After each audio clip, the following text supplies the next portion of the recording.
and so if we're still going, I hope Attar will take over from me. There is a microphone, I think, that will be passed around in the back, and please limit your questions to 1 minute, and please make them real questions as opposed to speeches. And panel members, you can ask any panel member to speak, or all of them, but we're asking the panel members to limit their answers to 2 minutes. Sir. Yeah, I think I've heard a very, generally very negative narrative of what's happening in Pakistan, and I think some of it is certainly justified. But let me give a little bit of the other side of things that have gone on in Pakistan in the last... We'd like to have a question. Yeah, I will ask a question, but let me first give the other side of the story here, which I haven't heard today. There is a professor, a Swedish professor, Hans Rosling, who has actually put together a bunch of indicators, both social and economic indicators of all of the countries of the world, and how they have done over the last century. And Pakistan is obviously one of the countries, and it's a good animation. It shows how things have changed over the last 60 years in Pakistan. For example, it shows that when Pakistan came into existence in 1947, the life expectancy in the country was about 32 years. Today, it's at 66 years, so it's more than double in that period. The inflation-adjusted per capita income of Pakistan at that time was about $500. Today, it's about $3,000. So positive things have happened as well. The other thing I'd like to point out, there are underlying trends today that are being missed by a lot of people. For example, there is a very rapidly growing middle class in Pakistan.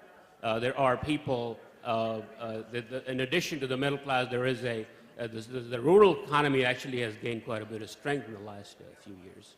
So my question is, why is it that the narrative only focuses on the negatives, and there is no mention of the positives at all in any discussions I hear about Pakistan? I'd like, actually, Dr. Yusuf, if you could answer, because your presentation was the most positive.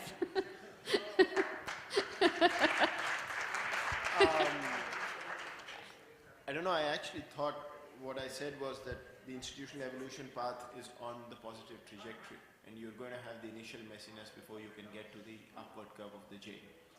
That's as well as I can do, quite honestly. Just to put a somber sort of spin on what you just said, I don't think there's any country in the world that, even when it fails, doesn't have a lot of positive indicators. So there's no debate that Pakistan has done, much better than what it was 63 years ago. Unfortunately, the problem is the evidence is heavily stacked in favor of saying that despite these things, you could go horribly wrong. So yes, we should look at the positive, but... Correct. But in Pakistan's case, the negatives at this point seem to be sort of acutely in the face. I don't think we should run away from that. Anyone else like to comment briefly? Just a brief thing. Right, there are obviously positives, and we went into the history. The very fact of what Pakistan did after independence was really spectacular as a country and establishing itself as a country. But the point, I think, of all of us is not that it's uniformly bad, but that it could do much better. And that was, for example, I started with the Foreign Minister's talk. That was the purpose of the talk, is we can do much better. Let's use foreign policy to grow the economy, but there are challenges. I guess I would just make one very quick point. I think, many things are up for grabs at this moment, neither negative nor positive. The youth of Pakistan, I think at this point, is up for grabs. If jobs and education are forthcoming, they will identify with the state. They will not feel as alienated or frustrated. If this does not happen, radicalization can increase. Sir, your question.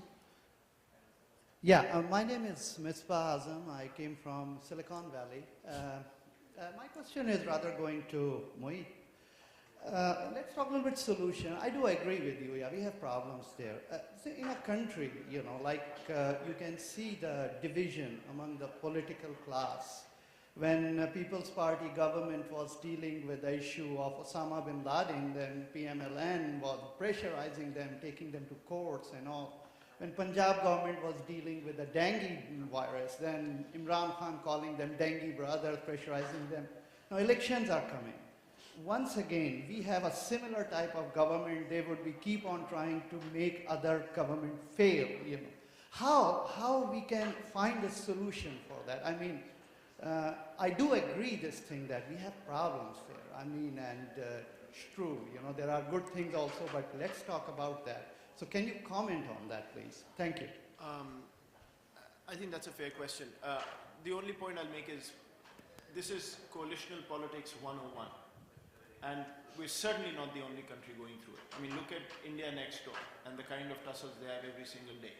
Pakistan's coalitional politics model seems to be taking root at a time when the externalities are overwhelmingly negative. So you've got this external problem, law and order problem, combined with this messiness of politics. But I think this fits very well with what I said in terms of institutional evolution. If you look at literature and sort of on democracy, there's something called consociational models of politics. And there, you know, essentially what you're looking at is the same politicians or new people coming up, still having their divisions and problems, but being able to agree on a minimal point of consensus on national issues. I don't think we're there yet. I don't think we're going to be there for a while, but it's only through this process. Unfortunately, our problem is that we get tired of this very quickly and then want a neat formula, which is, of course, somebody in a uniform. And so I think you need to let this process continue, and you'll get at the other end where things, you know, politically will be better. The only caveat to that is voter behavior in Pakistan is also very important to look at. So if everybody says, as I go to Pakistan, everybody keeps telling me things are terrible, this government has messed it up. If the same government is elected again, I mean, that says something about voter behavior as well. Or people may not be as upset as you think. So I think both of these combined over time, but there is no shortcut to this. I think you have to go through this process. Anyone else like to make a brief comment? Please. I wholeheartedly support what Dr. Yusuf has just said. We have to go through this. The challenge is how to go through this without suffering any irreparable damage. And that's the whole idea of this conference, is to mobilize the youth of Pakistan, to take the leadership, to engage, and to evolve a sustainable political infrastructure. Thank you. I would say just one quick more thing, that I think it's extremely important that the election be held and that there be a peaceful transmission of electoral power. That perhaps is more important than who wins or loses. Any other questions? Sir.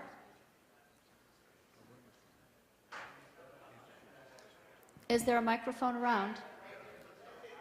Oh, sorry. Okay, so we're going to, can you wait 1 minute because the mic is here. Sir.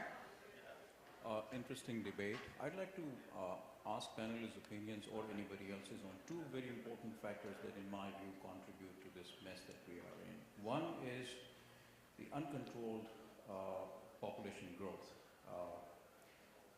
There have been practically no attempts to control Pakistan's population. It's unsustainable. It gives cause to rising poverty, and then the rising poverty gives cause to the continued rise in a sense of hopelessness and frustration in the youth of Pakistan. Pakistan's low contribution to education has been a trend from its beginning, but Pakistan was not in this mess until mid-80s. So I don't think that this choice of not funding the education is so significant here. It is, but if on the other hand you do not control the population growth and do not control the poverty, this funding to education will continue to become a permanent problem. The other thing is, are these problems caused by Pakistan's actions alone? I think we should give some sense to the geopolitical conditions that Pakistan finds itself, particularly since the time of Soviet invasion of Afghanistan. I do not recall growing up in Pakistan the word jihad until Soviet invasion of Afghanistan. Pakistan's identity, and particularly the identity of Pakistani youth, has changed after that event, and more particularly after the events of 9/11. I do not think that Pakistanis, used to wear religion on their sleeves up until that time. So it's a very But good question. Now they do. We only have 5 minutes, but it's a very good question. Who would like to tackle it? Dr. Hassan. Dr. Abbas. Thank you. I think you're very right. The Pakistanis were not that religious conservative even before 1980s, or extremism is a byproduct of the Afghan war in so many ways, though they were always hardcore, hardliner clerics, but their support base was very, very limited. So one answer to your question is military dictatorships played a major role in changing the direction of Pakistan. Secondly, about education in the early years, look at the population itself as well. So 3 or 4% of the budget for education was more substantial than the 4% of the budget today, when the population has doubled or tripled. Then also in the early years, 50s and 60s, what I've heard, people who were educated would know Farsi also, would talk about literature in their homes. The general level of education in early years of Pakistan's, I think was much different. This tradition of scholarship and learning within the society overall has deteriorated, which has complicated the process. But I think there is no doubt. This is the regional conflicts and the Afghan war which really strengthened and supported, which included outside support as well. But the question is, if it was a product only of the 1980s, then society and education and many of the religious progressive forces in Pakistan also could have tackled it. They failed to tackle it, and that's why the problem kept on enlarging. Dr. Jalal, would you like to add something? I just want to add one thing, and that is that it's not just education, but what kind of education. If you begin to look at your educational curriculum, you'll begin to understand what the problems are in terms of what Hassan was talking about, the radicalization. I would also like to take up this point about the negative narrative that you heard. I think self-criticism is not necessarily negative. It's aimed at arriving at positive affirmation. Negative affirmation is what it is. But I do want to say that in terms of the middle class, yes, the middle class is growing, and I see it everywhere. But the state is poor, and the middle class is flourishing. Just go to the bazaars of Pakistan because nobody pays taxes. India has managed to introduce a sales tax. Pakistan has not. The people of Pakistan don't think. They think the world owes them a living.